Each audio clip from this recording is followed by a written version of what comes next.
Hey everybody, my name is BlakJak. Welcome back to Slide 2. In the last episode, we took on all the bottles. We found them all in episode 1, the Black Chateau, and in this one we're going to be taking on the first day of missions, which include Bug Dimitri's office, which is what we're going to be tackling now in this episode. That's what we're going to start off with. So the way I'm going to be splitting up this playthrough is I wanted it to be like every mission has its own part, but that would take too long to upload. I managed to outfit this forged painting with a bug. I need you to sneak into Dimitri's office and swap it with the original. Nice. So we'll be able to listen in on his conversations. Yes, I thought things might go more smoothly with an ear on the inside. Just be careful with the fine art. Take any damage and the painting's ruined. But I thought that would take too long, so I figured, and after asking a few friends, they all kind of convinced me that longer videos would probably be better for this kind of thing. So instead of doing like 5 videos, let's say there are 5 missions in a level, instead of doing like 5 videos for that one level, I'm just going to do 2 videos for the days on the last, for the boss fight. So 3 videos of the missions, and then 1 video for the reconnaissance, just to introduce the level to everyone. And then since I'm collecting all the bottles, keep that separate myself. So 5 videos per level, totaling to about 40 parts. Episode 8's a little shorter than most of the other levels in this game. But onto the mission at hand. So we're going to be bringing this bugged painting over to Dimitri's office, and we can't take a hit or else it will be destroyed. Now that's kind of the mechanic with all the treasures. Also, I love this song, Let Us Dance. Heads up, if you leave this area, you'll abandon your current job.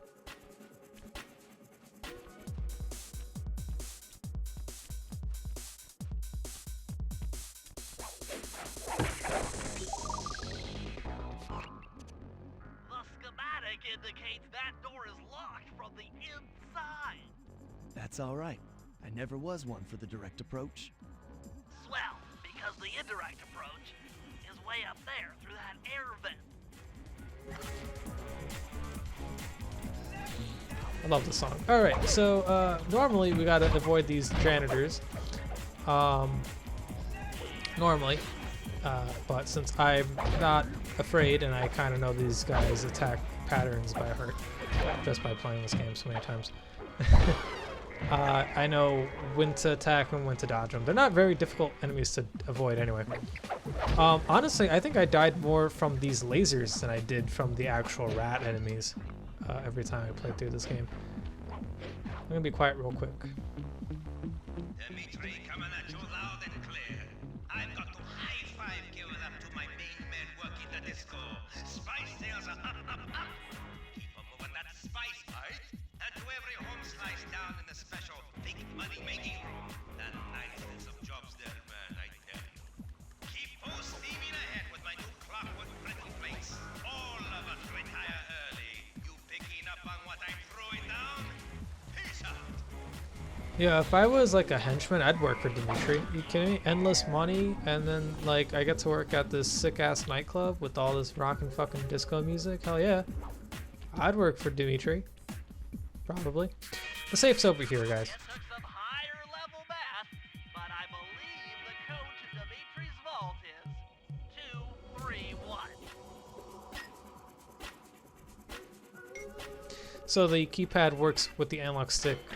Wherever you point the analog stick is where Sly's hand goes. If you let it rest, he goes to 5. Every time you open up a safe, you get an attack or an ability.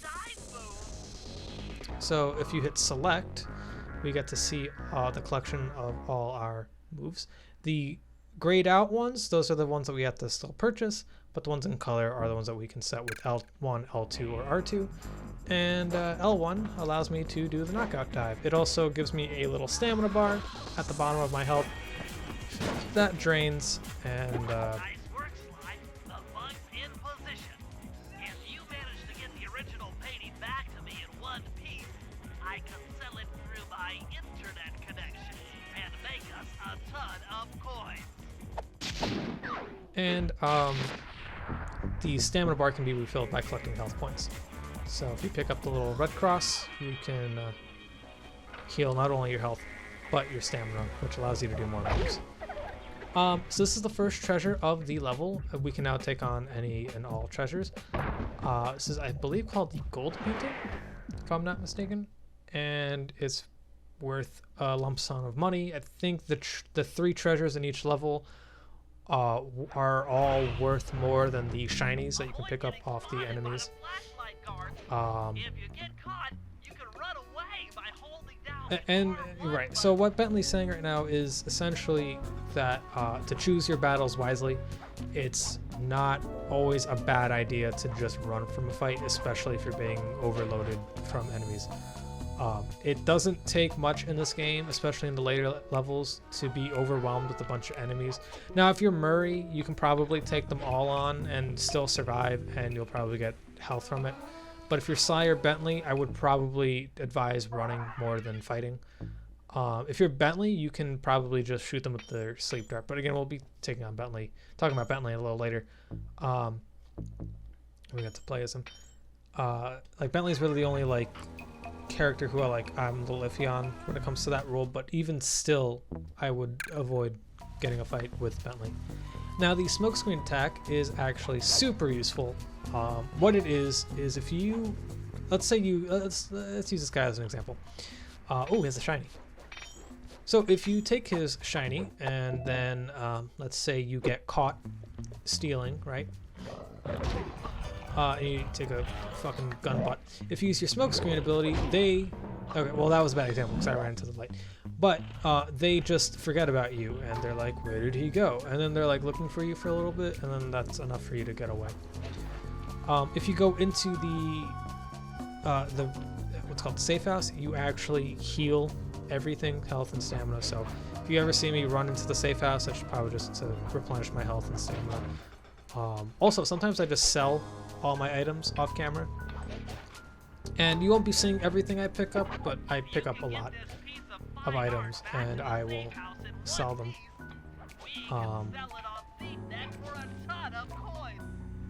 Not that it's really all too important to know, but each shiny has a different worth. There are usually 3 tiers of worth. There's small, medium, and large, and bronze, silver, and gold are 3 ones. And then there are unique ones where there's where they're topaz, ruby, sapphire, emerald, that kind of thing, diamond. Those are some of the more unique ones, but even those, there's small diamond, large diamond, there's sub categories within the different items, and they're all worth differently. So they have different prices. Sometimes they're worth 20 coins, sometimes they're worth 105 coins. It depends on what you're picking up and what sizes they are, what category they are. It's all pretty neat. So if you ever get hit with a treasure on your back, it will break and you have to reset it. It automatically resets the second it breaks, so don't worry about that. I just happened to be right next to the safe house and I was being attacked by a guard, so I decided to run in and hide. If you go into the safe house, the guards stop annoying you. They just stop looking for you until you accidentally leave and they're right there. So there's that. But if you can make it back, that's actually the second treasure. I don't think I get the third treasure in this level. I'm not sure. But you can sell it immediately. The jade vase is worth quite a bit. I'm gonna get trigger bomb over fist of flames eventually, just because trigger bomb is just an amazing move. So we're gonna be taking on Follow Dimitri now. I don't know if I find the third treasure in this level. I don't recall. I might just find it next episode. Know that the sneak attack only kills one enemy. It does not confuse them. It does attract enemies. Even when you get the silent obliteration technique, it still attracts enemies because Sly still hits them with the triangle attack. But we're gonna begin the mission. I just intercepted an email guards to ring the boat's bell when the coast is clear. Coast is clear for what? Of that I'm uncertain. Ring the bell and follow him without being seen. Then maybe we'll find out what he's hiding. Alright, well, we're gonna ring the bell.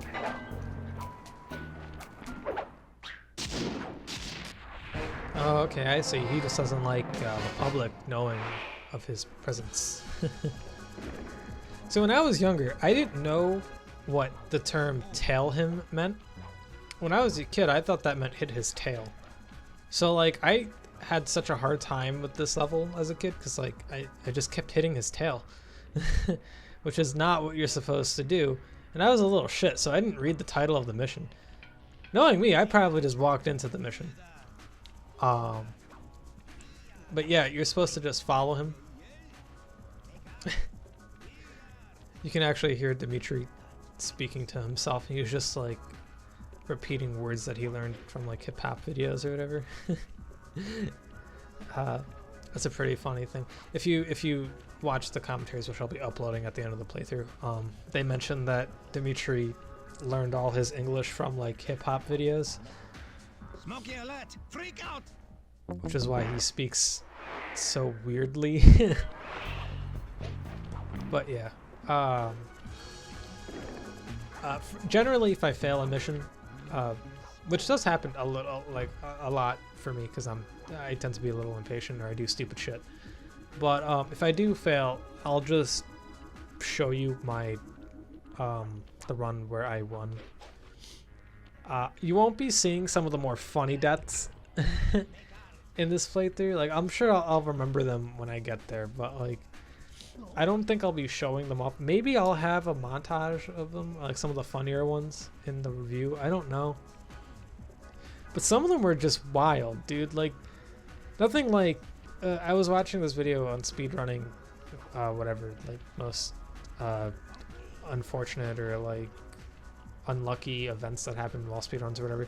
But like, this dude was nothing like what happened to this one dude who was speedrunning San Andreas, where what the fuck was that, Dimitri? Oh, did he bump into the guard? He freaked out. Oh, that was funny. Yeah, this playthrough, for whatever reason, a lot of the AI, especially the AI for the Claw Gang members, they're just freaking the fuck out. Like, I don't know what the hell was going on. But again, I'll probably show that off at the review. But yeah, so like the San Andreas guy, like he was playing San Andreas and he was doing something and like a plane crashed into him randomly and like he died. And like, it's nothing like that outrageous, but like like one death happened in episode like 3, I think, of this game, like level 3. You'll be able to see what Dimitri is doing from up on that water tower. Go down for a closer view. The fuck are you talking about, Bentley? I can see him clearly. But yeah, this one death happened where I was Bentley, and you're supposed to like follow one of the Claw members around his like little area, and he spotted me, but he chased me, and I hid behind a wall, and he knew I was there, and he kept attacking me, and like it was really weird. Or like what happened? Or like this bear randomly came out of nowhere and like killed me in one hit. Stop tailing him, Sly. He had no idea you were watching while he typed in that secret code. Hold on. Looks like that door leads to the nightclub's aqua pump. This might be useful for the heist.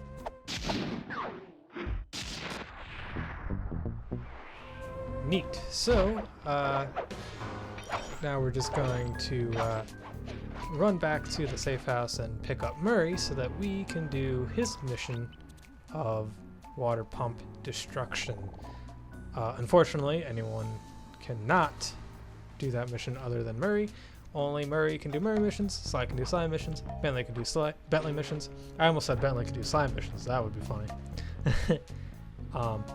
But this is the first time we get to play as a new character, other than Sly Cooper in the first time in the series, which is neat. And I mean, I guess we played as Murray in Sly 1, but I don't really consider driving the car the same thing as playing as the Murray.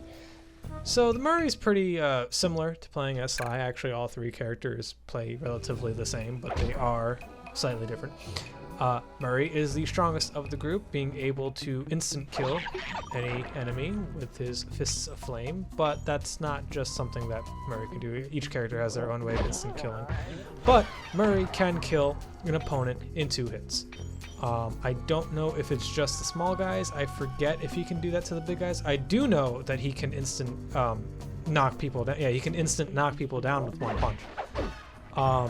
That's his stealth attack, but he doesn't necessarily have a stealth attack where he can double jump, and with the square and triangle button in mid-air, he does a thunder flop. Now, Murray's stealth attack isn't just a stealth attack, so let's get into a fight real quick. His little uppercut can be used multiple times without killing anyone. However, if you do the stealth attack, the triangle square, he will always kill his opponents. Which makes Murray the best at fighting. He can also pick things up and slam them to the ground with the triangle button. You can even do that to enemies. Or he can throw them with the square button. Murray can also do some Sly moves. He clearly can't like fit under things, and he's too hulking to climb up pipes or run on tight ropes, but he can what's it called, walk up to the walls and like hide. So he can also throw enemies. I don't know if I said that already. So next up is Waterpump Destruction, and I believe this is the last mission for this video. It's a rather short mission, but it's really fun. So let's listen to Bentley. Murray, I need you to make your way back to the aqua pump room and sabotage it. Jeez, I don't know. How am I supposed to get past these lasers? You should be able to break that power box by throwing something at it. Press the circle button to use your stomp move near the ice machine to pick up a block of ice. Then press the square button to throw the block at the power box. Hit the circle button to pick stuff up and the square button to throw. Got it. Alrighty, so I always wanted to test something out real quick. If fire touches ice, will it melt? And it doesn't. Alright, well, I figured it didn't. You never know. These lasers will instantly hurt you, but don't worry, you have a health bar, so no worries there. Murray doesn't just have to pick up the ice cubes. He can pick up barrels or chairs or the occasional table. Sometimes there's an enemy nearby you can pick up. But that's what Murray's really useful for, is picking things up and throwing them and taking out big enemies really quickly. Murray can't run or jump when carrying something until much later. He gets an ability called Atlas Strength, in which he can run and jump with items. It makes playing as Murray so much more fun in certain missions where you need to carry stuff. This laser grid usually gives me a trouble too. I don't know why. I usually get hit by that one for some reason. But yeah, oh, that's the other thing I wanted to mention. As Murray doesn't just have to stealth attack people with the triangle button. If you press circle, he can pick people up mid-air. And I hit the wrong button there. He can pick enemies up and then throw them and slam them that way too. It's really useful, especially in large groups of large groups of enemies, or like there's a lot of enemies that take a lot of damage, a lot of hits to kill. It's useful to pick up and throw an enemy at him to knock him down instantly, and then do what you will with the unconscious enemy.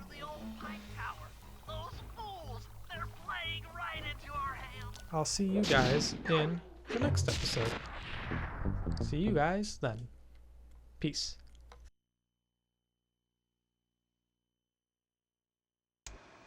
Okay, fellas, I've constructed a plan to get at the clockwork tail feathers, but we'll need to pull off a few more jobs to set things up for the heist. First, Sly will have to pick a few pockets in the theater so that we'll have access to the Spotlight Control Center. Once that's accomplished, we'll be able to turn off all the security around the printing press. We'll need your muscle, Murray, to take out all the exterior alarm horns. We don't want anything to alert the guards while we pull off the big job. And finally, we'll need to get into the discotheque to drop this mirror ball. Trust me, it's all part of the plan.